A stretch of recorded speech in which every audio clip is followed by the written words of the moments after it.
Hi everyone, welcome back. I hope you guys are doing extremely well. So let's continue with this video. So in this video we will learn about must know changes like which are introduced in Kotlin 2.2.20, right? So a lot of changes are introduced there, so which we should know, which are very must know changes basically. Okay, so we will discuss them one by one. Most important changes. So first I will be like discussing with the Kotlin language changes. So then we will be moving on to the KMP changes, Kotlin multi-platform, then Kotlin native. Okay, cool. So let's continue with this. So in the Kotlin core language, they introduced a lot of changes. So basically, some are experimental, but some are stable, right? Few of them. Okay. So first one is improved overload resolution for lambdas with suspend function types. Suspend function types. Okay. So basically, suppose we have one method defined. So sorry, not one to two method. So one method is like with the same name, the block. It's accepting the lambda as parameter. Okay, and another one is also the same, but that is the suspend method. So that is the overloaded method. Okay. So what happens before Kotlin 2.2.20? Okay. So it was failing, like calling this with just simple lambda. It was failing. Overload resolution. It was not able to identify which method it needs to invoke out of these methods. Okay, suspend one or this one. Okay, yes. So before Kotlin 2.2.20, so it was like we needed to typecast it, okay, using as. But if we do that, compiler was showing warning, right? So unnecessary warning, incorrectly reports and no cost needed warning, this one. But with this version 2.2.20, okay, so we don't need this. It will not show this warning and we can directly use them without cost. Okay, if you see, it's showing overload resolution ambiguity between candidates. If we try to run the app,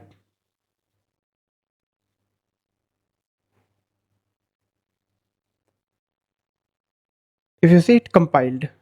How it compiled? There are errors here, but because this, for this feature id spot is not available in this current IntelliJ or Android Studio version. That will be added in later versions. That's why warning is still there, but it's working. It's compiling. Why? For this we need to specify the language version. Okay, in the build.gradle, if I show you language version, we need to enable 2.3.0 Kotlin version. We need to set that using this, the compiler options. Okay, if we set this, then it will be compiled successfully. So even if we don't set that, then I guess it should not work. It should not compile. If I try to run it, yeah, if you see, now it's showing that error here, overload resolution ambiguity between candidates. Okay, why? Because it's supported, but still in the 2.2.20 it's supported, but we need to add language version. But in 2.3.0 it will be available by default. But as of now we can test that, but setting this option. Okay, so and if you look into this warning, why it's showing? Because that spot is not available in this id version in the Android Studio. In the later versions it will be available very soon. Okay, so second thing is, in the expression body, suppose we have one method, okay, with this type, and this is the expression body. Okay, so in the expression body, now return types, return statements are allowed. Earlier it was not allowed. If you see, it will showing warning, returns are prohibited for functions with an expression body. Expressions body means we are not defining the complete body of the functions, we are just defining the expression for the function. Okay, if you see, ideally what we do is, for function definitions we do it like this.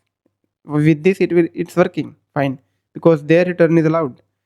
But here in the expression bodies, it was not allowed. Okay, so that's why it was throwing the error. But now in the Kotlin 2.2.20 version it's allowed, but with some restrictions. We need to specify this type first of all here, and second thing is we need to set language version again. because these will be available in 2.3.0 by default. Okay, so we can enable those. Again, if I enable those, then it will be working, otherwise it will be not working. Basically, if we enable these workarounds, it will be compiling, otherwise it will not be compiling, right? Another one is, third one is data flow based exhaustiveness checks for when expression. Okay, yeah, that is very interesting feature basically. So now compiler knows about all the other code as well, like, so while it's executing this when expression, it will know about this code as well.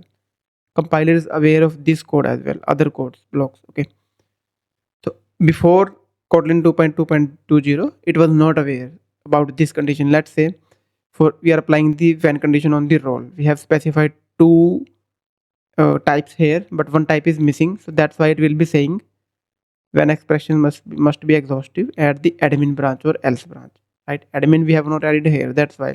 And why it would have been showing this warning, because in the earlier versions, it for this code, when the compiler is checking this thing, it was not aware about this code, it was only checking about this thing. But now it's aware about the surrounding code as well in this version, that's why it will allow.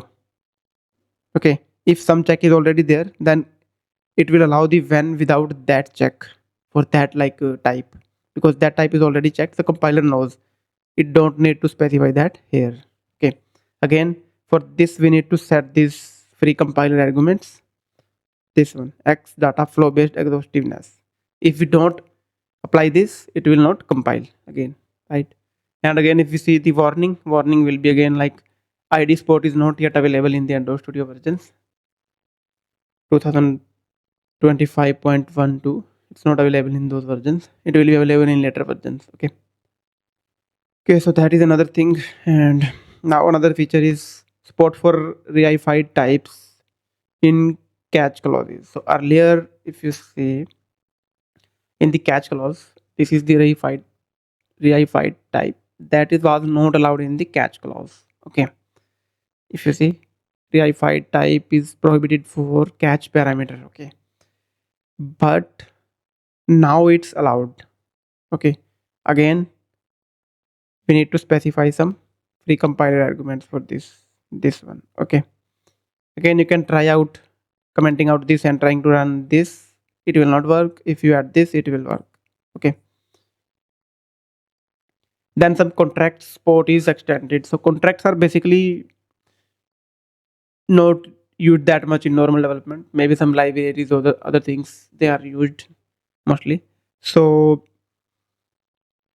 there are few important things are added there as well, like generics are supported now in the contract type. Contracts, now contract support is inside property accessors like get and set accessors we use on the properties, there also we can now use the contracts. Okay, these are few other changes. Okay, so this was about the core changes.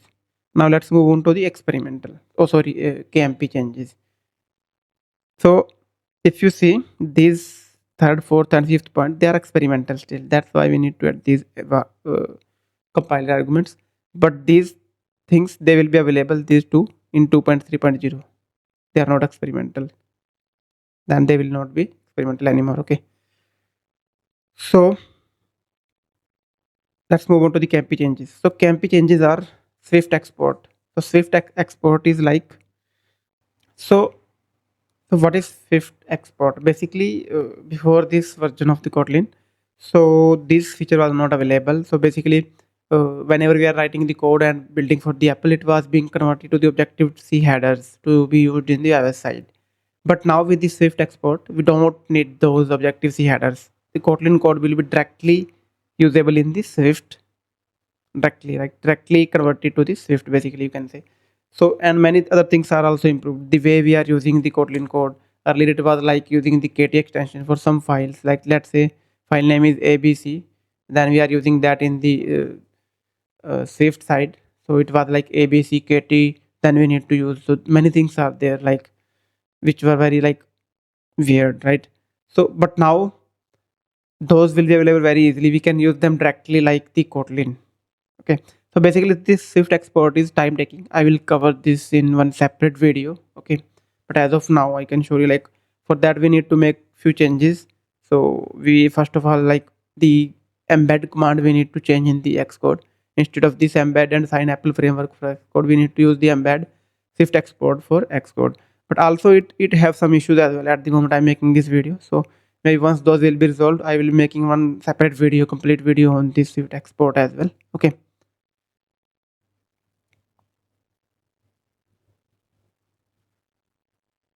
And apart from this, we need to set up some other things as well, basically. So this code blocks, Swift export in the build Gradle, these things. So again, I'm saying, like, I will be covering this in another video with separate video, okay. So, and then next thing is, this is experimental. Now the next thing, which is stable. So shared WebMain source set for JS and Wasm.js. So WebMain source set is introduced, okay. So now if you see, we can directly use and define dependencies as well for WebMain source set, and in the project as well, like where we were, like, getting the Wasm.js source sets, okay. So there we will be getting the WebMain as well, and we can write all the shared code between JS and Wasm.js inside that WebMain source set, okay. So basically earlier it was like same code was repeated, like in the JS and Wasm.js many times, because we needed to write that code at two different places. But now we can use that inside one place, WebMain. And also if there is something like, so we can define expect functions in WebMain, and those we can implement for JS and Wasm.js as well. So most of the code now we will be writing in the WebMain in the upcoming versions. We don't, so but while building, it will be automatically compiling for the JS and Wasm.js according to the, like, command which command we are using, okay. But single source set will be there now. Mostly we will be using writing the code for web inside this. Very few changes will be, we will be needed to write inside this platform specific, very few changes, okay. And the next one is, this is stable, okay. Like the third one is the experimental thing again. So new approach for declaring common dependencies, yeah. So now we can directly use the dependencies block instead of common dot dependencies, common main, sorry, okay. So if you see, earlier we were using the common main dot dependencies, but now we can define the common dependencies directly inside the dependencies block, okay. But again, this is experimental, okay. So that is again one of the new changes introduced, that is experimental, okay, cool. That is also the interesting feature I would like be looking for, okay. This, all of these KMP changes are basically very interesting if you see. Then the Kotlin native, okay. So Kotlin native is like smaller binary size for release binaries, basically, okay. So what is this? So with the small binary option, we need to specify one binary option in the, like, Gradle properties, like, that is, it will be like Kotlin dot native dot binary dot small binaries, yeah, that, and true. If we set it true, so what will happen is binary size of the iOS app will be very, like, smaller, it will be reduced, and build time will also be improved. It will be like causing the, it will be improving the runtime performance in most cases, okay. So currently it's experimental again, okay. Very soon it will be, like, becoming stable. That is again, like, very interesting feature, because size of the iOS binaries will be reduced, again very interesting thing, okay. So, and then the application of x86-64, if you see, we define that,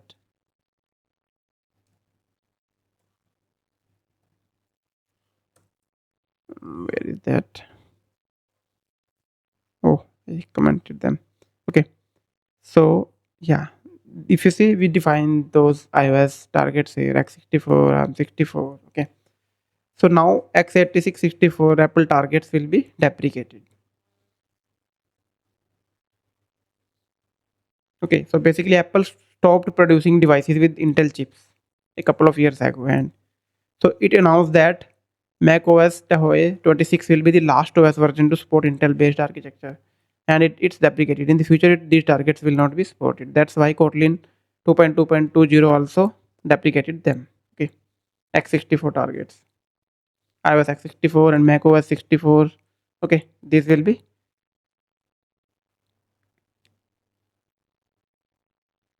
they will be basically completely removed from 2.2.20 to 2.40. Between those cycles, they will be completely removed. Okay, then we have some Kotlin VASP changes. Okay,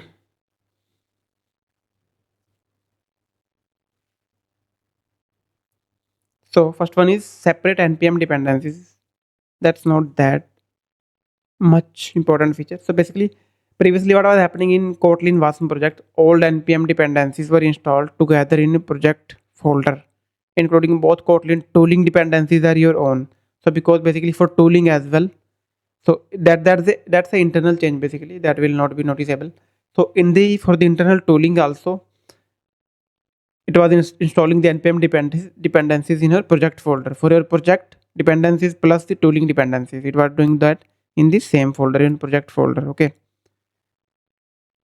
so they were also recorded in the your project's log file. If you see Kotlin JSTOR directory is there, and you notice like here log files are created, yarn.log.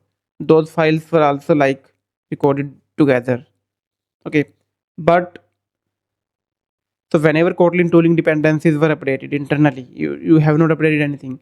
So then you needed to update your log files as well. You might have faced this scenario in many cases. Okay, so starting from Kotlin 2.2.20, the Kotlin tooling and npm dependencies are installed outside your project now. Okay, then improved exception handling in Kotlin VASP and JavaScript drop exception handling is improved. Okay, then support for debugging in browsers without configuration.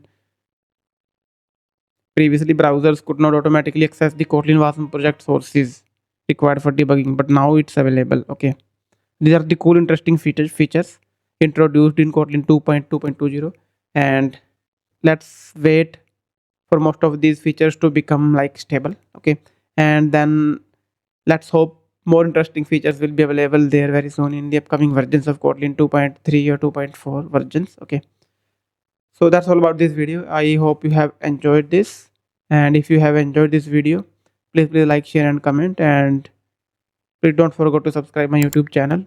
That will allow me to create more videos like this. So that's all about this. I will see you in another video with another cool content. Till then, bye bye, take care, have a great time, keep coding.